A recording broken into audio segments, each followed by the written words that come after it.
What do you think is the biggest design mistakes people are making right now? You could have a really beautiful space with expensive materials, but at the end of the day, if it just doesn't flow well, it's so evident and it easily turns into a space that's no longer luxurious. What design trends do you think will dominate the next 5 to 10 years? And what do you think about AI? Is AI going to take your job? I don't think so. Welcome to MLB Renovations TV, where we discuss luxury renovation, design, and construction. In today's episode, I'm going to interview a very talented interior designer called Ria from Aler Design Studio. So let's go talk to her. Hey Ria, how are you? I'm good. How are you? Good, good. Thanks for coming to the podcast. Thank you for having me. You're welcome. What's keeping you busy these days? A lot of behind-the-scenes design work. I am actively sourcing and working on picking out materials and finishes to prep for a project. Oh, great. So what made you fall in love with design? Yeah, so it actually started from a young age. I grew up on my dad's job site. He was a civil engineer. And so I really fell in love with the process of building and creating a space from scratch to seeing the transition to somebody moving in. I love that process, and so I chose to study it, and just recently I launched my own studio, and now I'm taking on new clients of my own. Nice. Yeah. And who's your ideal client? I would say anybody that's looking to create a more personal space, because I love spaces that tell a story and have a lot of the client's lifestyle shown in it. So if somebody is aligned in that, I would love to help them create that vision. And what would you say, like your area of expertise would be commercial or residential? I personally love residential spaces. Again, it goes back to the last question. I just love spaces that have that meaning and storytelling aspect to it. So yeah, I love residential for that reason. Okay. And as a young designer, what challenges did you face when you entered the industry? I would say figuring out my niche, because in the beginning, I kind of focused on a bunch of areas, but over time I'm starting to figure out a niche, and that works well with the kind of clients that I want to work with as well. Okay. Yeah. Figuring out your niche is very important. Yeah. Okay. And what do you think is the biggest interior design trend of 2026? Good question. So I personally don't love following trends, only because I think your home should work for you, and it shouldn't just look like a Pinterest mood board. But I would say I am seeing the transition towards spaces that are more warm, collected, layered, and timeless, rather than having a home feel more like a museum or more preserved. Just it should be a space that actually works for you and your lifestyle. And what design trends homeowners should avoid? Yeah, so with that, I would definitely say just, it's good. It's always good to have inspiration, but basing all of your design decisions on those inspiration.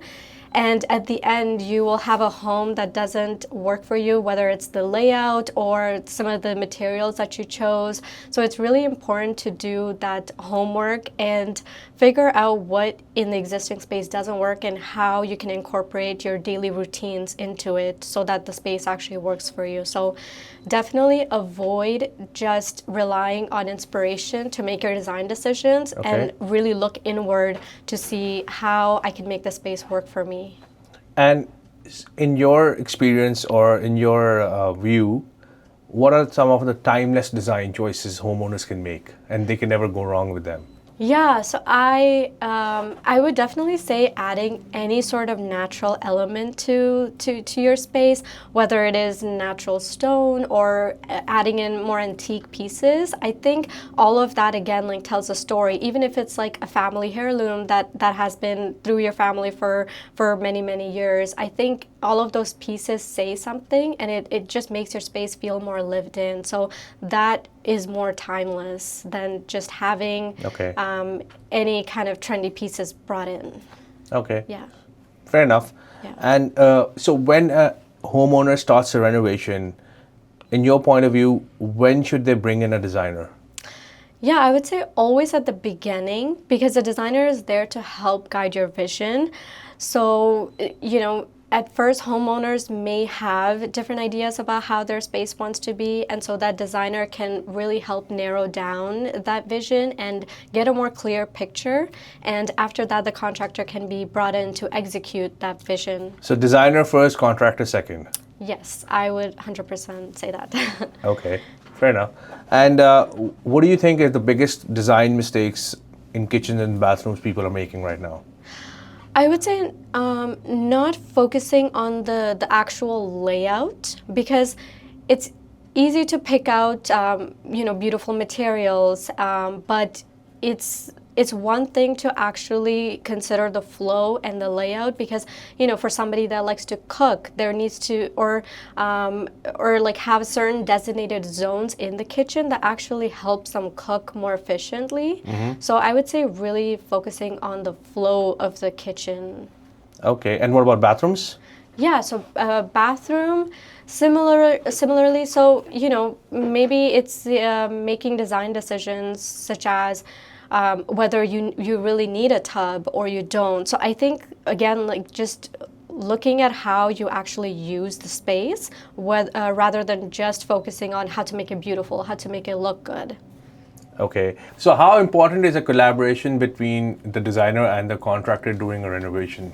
Very, very important because this relationship needs to be based on trust and communication in order for the project to run smoothly. Okay, and who do you think should take the lead in the renovation project, the designer or the contractor? Yeah, I don't think it's a matter of who's taking the lead. I think at the end of the day, both parties are there to help ensure the project runs as smoothly as it can and to ensure that the client's vision comes to life. So I think it's more so of a collaboration between the two. And in terms of the designer, I do think that the designer should come in the beginning so that they can help the client's vision get formed. And so we can also prevent costly mistakes later on when the contractor is installing. Okay, and how do you think the homeowners should choose a contractor? Yeah, I think really paying attention to the small things. For instance, if they're giving them vague timelines or even a vague estimate, I think those are all red flags. So you really need to pay attention to somebody that's actually listening to you and willing to work on what works for your space and not just here to make the space good. So I think it's definitely important to assess that. Yeah. And have you had any horror stories or anything like that doing your projects or your clients' Yeah. projects with contractors? So none of my own, thankfully, but I know that a lot of issues come up with miscommunication. That's why I really emphasize on the relationship between the contractor and designer, because it really needs to be built on trust, and both teams need to work together and communicate even the smallest details so that there's nothing missed, because renovations are full of decisions, and if anything is missed, it's a lot of costly mistakes. So in order to prevent all of that, it's really important to communicate every tiny detail. Okay. And what do you think is a small design thing homeowners can do to achieve a luxury look in their home? Yeah, it's a good question. So I would definitely say focus on the layout. I may have said this a few times, but I really want to emphasize how important the flow of any space is, because you could have a really beautiful space with expensive materials, but at the end of the day, if it just doesn't flow well, it's so evident, and it easily turns into a space that's no longer luxurious. So I really tie luxury into efficient space planning. So talking about layouts and efficient space planning, do you think open concept layouts are still in?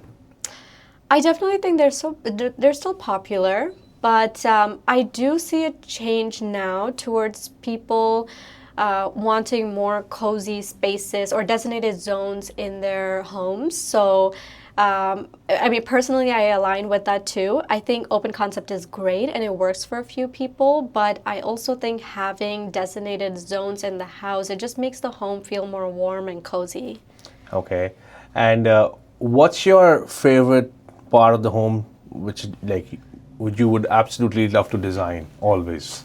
Yes, I mean, I think the answer changes a lot, Okay. but I would say right now kitchens are my favorite only because I I love details so much, and in a kitchen there's so many little details to think about, and I also love millwork, so I love playing around with that idea. I love getting creative with that, and also kitchen is something that is used so often, so I love hearing from the client about how I can make that space better and more efficient with for them.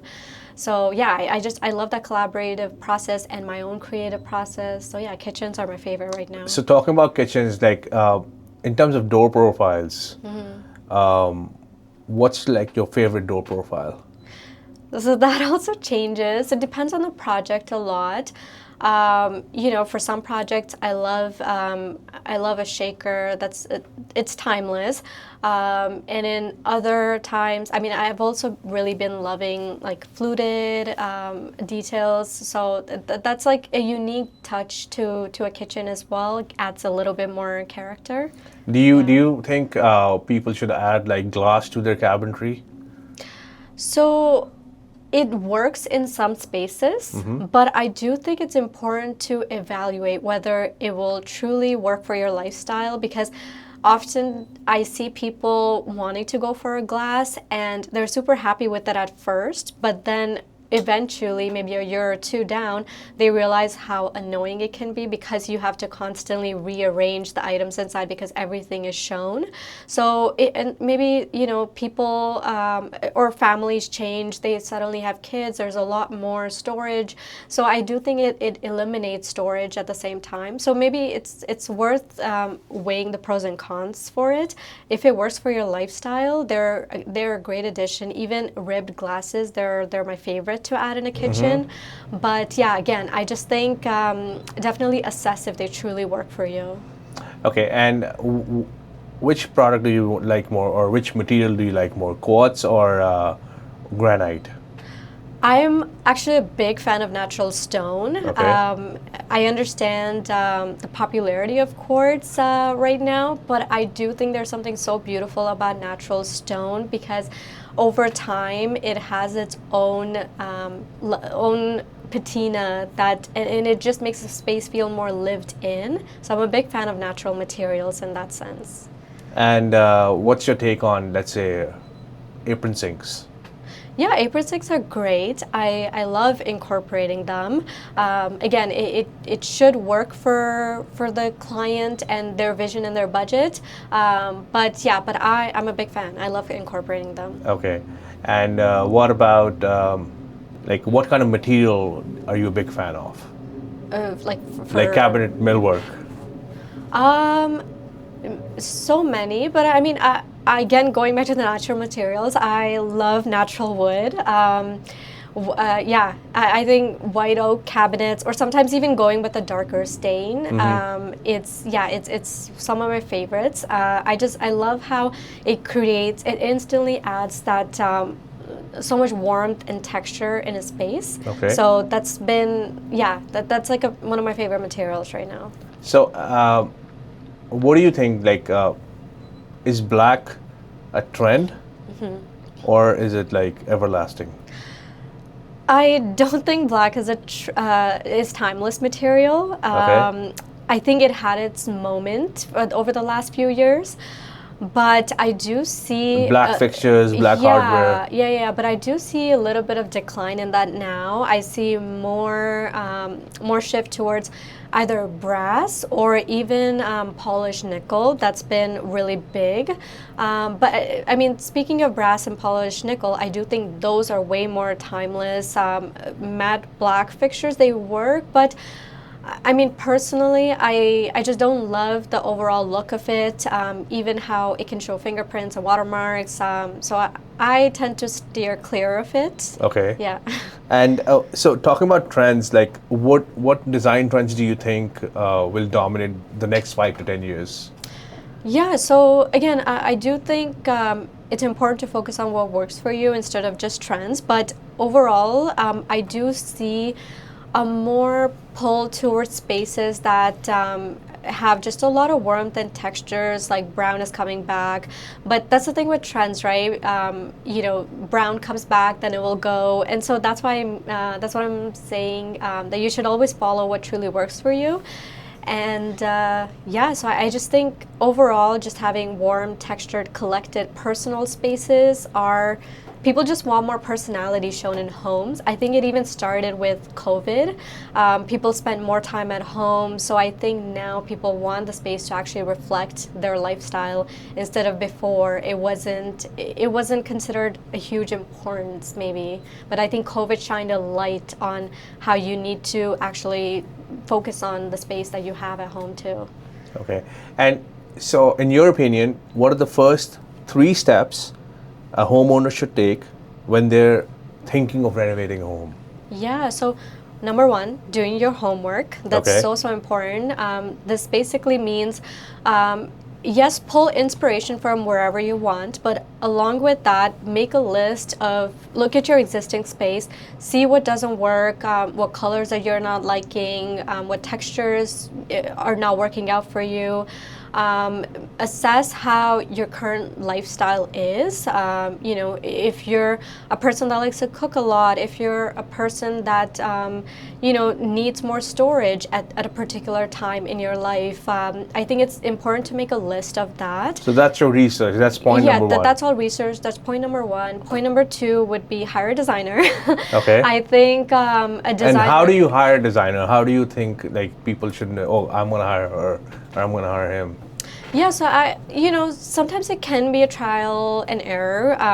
Speak to a few designers, but make sure whoever that you're hiring is willing to listen to you and focusing on your lifestyle. And again, not just focus on making a space look good, because at the end of the day, that's what we're here for, making sure that space works for you. So make sure somebody listens to you and is collaborative, is genuinely there to help you. So that all goes with point number two. And point number three, I would say maybe have some kind of rough budget in mind.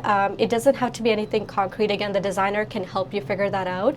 But what I mean about the budget is because it helps you figure out where to spend and where to save on. And a designer can help you with that too, because sometimes, there are certain things where you can save on that can be cosmetic finishes, but there are also important things that a designer can help guide and push you towards,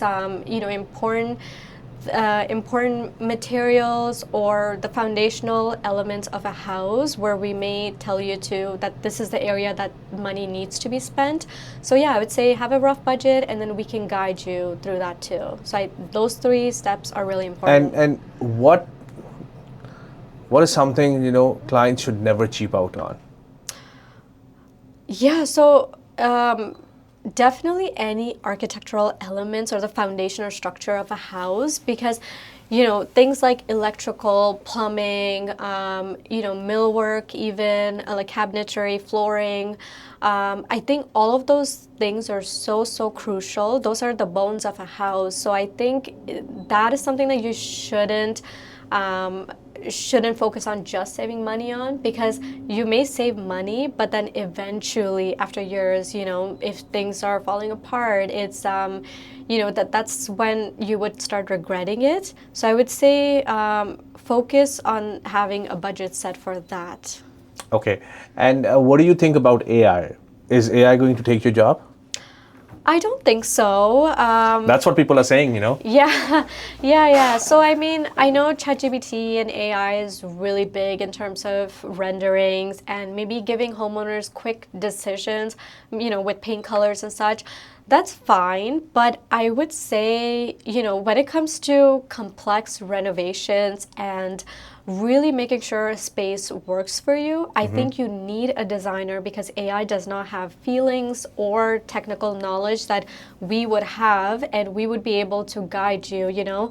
I don't think AI would be able to tell you, you know, the aspects of a working triangle and how to truly make a space functional. You know, AI may be able to tell you cosmetic finishes, what looks good, what doesn't, but what about the actual foundational elements of a house? That is something that designers and tradespeople, they can truly help you for that. Okay. So if somebody is watching our YouTube channel and our podcast is in Toronto, Yeah. and what is the ideal team they should choose in order to renovate their home? In terms of like designers, contractors. Designers and contractors, what's the ideal design team? Yeah. Or the dream team? Yeah, I mean, if it's a new build, I definitely think a dream team would be an architect, designer, and builder or contractor. You know, those people are really there for you from the very start to really help you create the full home that you envision, right? So yeah, I think that teamwork is so important. And do you also do like furniture design and all that stuff?